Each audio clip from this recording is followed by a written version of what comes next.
Mythic Light Studios presents A Dream of Dragons, written and narrated by Harley and Vanessa Hunt. Chapter 1. The Euphoria of Power. Diminishing to the near window, the man leaned as he looked out its slightly open pane upon the vista of a land long twisted and broken. You ask me where this all began, yet by your manner it seems my answer has fallen upon unsatisfied ears. Taking a slight pause, he drew his gaze from the base of the once great tower cast asunder from some unknown catastrophe, and again faced the old scribe. Please take no offense, for I mean only to be direct, and intend to infer that my years before the calamity in the Amberwoods have grown rather vague. Leaning forward a little, the scribe inquired further.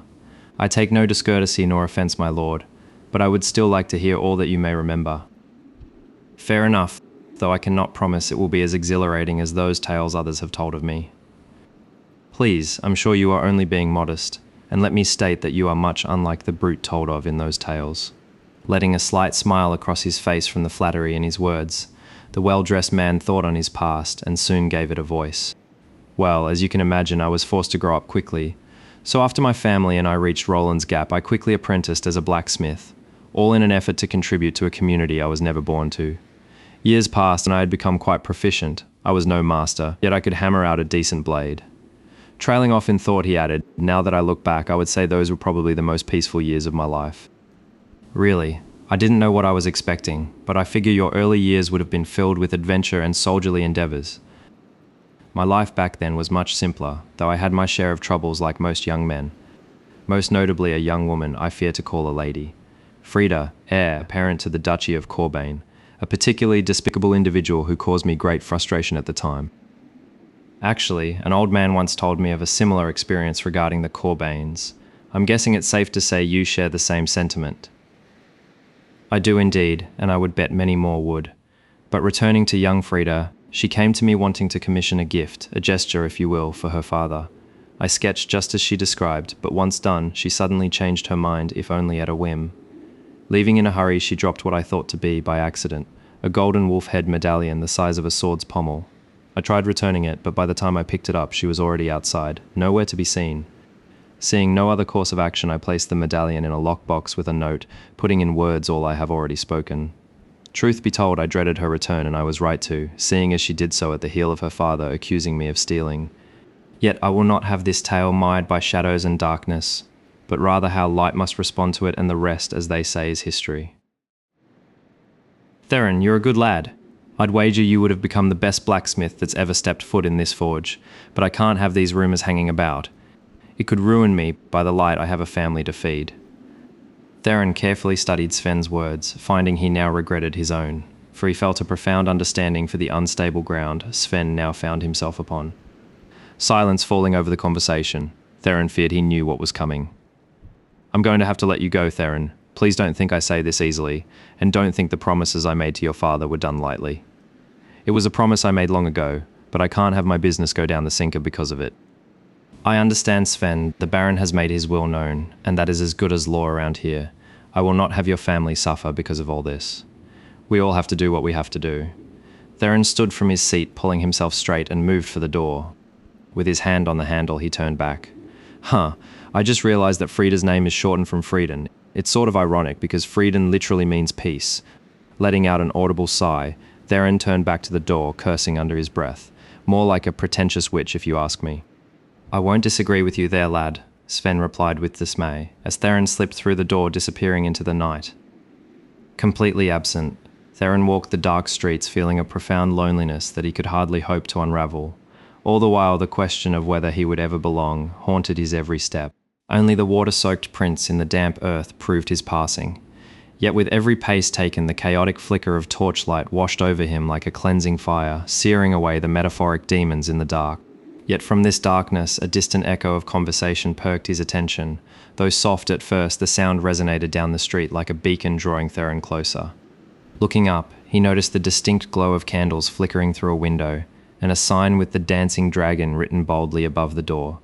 A smile grew steadily. Here he thought was a place worthy to drown his sorrows and anger. A decision hardly his own. Therin reached for the door, but a familiar sound pulled him back with a clear reminder that fate was as always a cruel mistress, for before him strolled the embodiment of all his troubles. The same woman from earlier now laughed and joked bombastically as she made her way south, accompanied by two others, to what Therin assumed would be her father's villa. Huh. Therin exasperated. Must feel gratifying to ruin someone's life, he added quietly, figuring she must be all too pleased with herself. As they passed, Therin tried to recall if he had ever been acquainted with any of her companions, yet their identities eluded him. Suddenly and without warning, a stray thought streaked across his mind, causing a burst of laughter to escape his control. The thought that she could actually have any friends tickled him more than he realized. Surprised, Frida turned inquisitively, looking to where she had heard the outburst, a sinister expression growing the moment she noticed the man standing by the tavern. Consciously bracing himself, Therin watched as she marched over to him, with little more than pure, unbridled intent radiating about her. Only stopping once she had moved close enough to be uncomfortable. With a crick of her neck and the puffing of her chest, she looked up at him. We must stop meeting like this. Frida mocked, her grin ever patronizing as her sinister smile scarcely masked the not-so-subtle sneers upon her breath. What was your name again? Sorry, wait, I don't care. Frida said, turning to her friends, laughing, eyes instantly judging their uncharacteristic silence. Apparently earlier wasn't enough for him. Just look. Here he is, looking for more, and in public no less, brave yet stupid. Frida snarked in an awkward attempt to mock him, but to her frustration the others remained quiet, clearly uncomfortable. Murmuring amongst themselves, the young women hoped Frida would stop, fearing she had already taken it too far. Weathering the onslaught, Therin stood firm, looking through Frida's killer gaze. The more she spoke, the more he realized this was nothing more than a pitiful little show for her friends. You know, I finally get it. You're just a little girl playing at being an adult. I mean, just look at you. You're not even talking to me.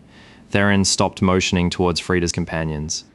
This is all just a sad little play for the benefit of your friends, but damn be those who get in your way, am I right? Therin exasperated. As he was about to turn, a final realization came over him. This whole medallion thing was a con, wasn't it? But what I don't understand is why. You're the Baron's daughter. You could have almost anything you seek, yet for some reason it's not enough. So what does that make you? Just another insufferable witch. Confronted by his words and candor, Frida stepped back, shocked. What did you just say to me, commoner? Little girl, am I?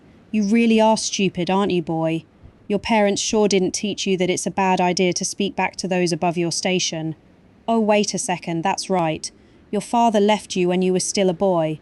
I guess that explains a lot. Frida paused only long enough to gauge his reaction. See, you are not the only one with teeth, Therin, but unlike me, you're just another dog. Therin was about to rebut, but Frida immediately cut him off. Now, be careful, Therin. You do not want to say something you will regret. The only thing I regret, Frida, is knowing you, Therin answered defiantly, but unsure how far he should go. Yet the moment he saw the anger screeching across her face, he could hardly contain himself.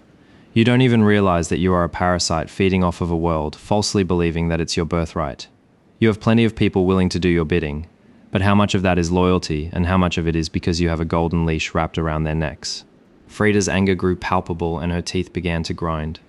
Gasping, the pair of girls began to gossip, wondering what could possibly happen next.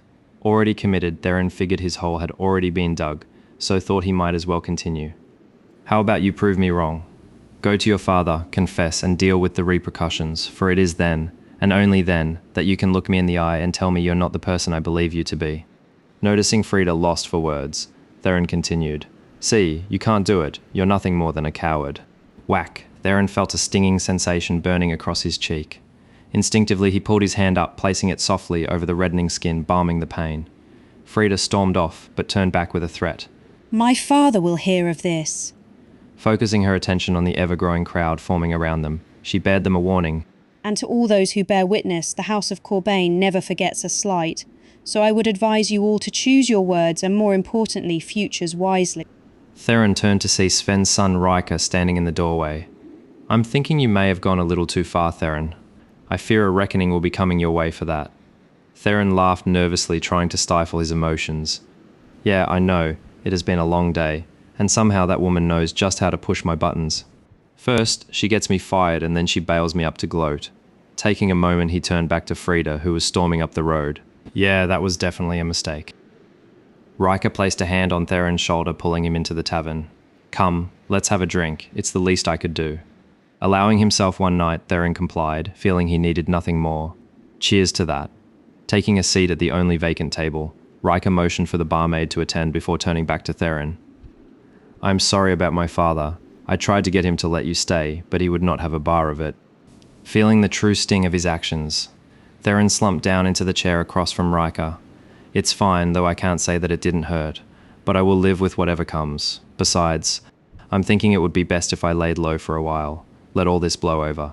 Startled by a sudden thump, Therin looked up to a tall, beautiful barmaid placing a pair of tankards down on the table, with a smile beaming across her face. That was one glorious show you put on out there, Therin, and by goodness did she have it coming.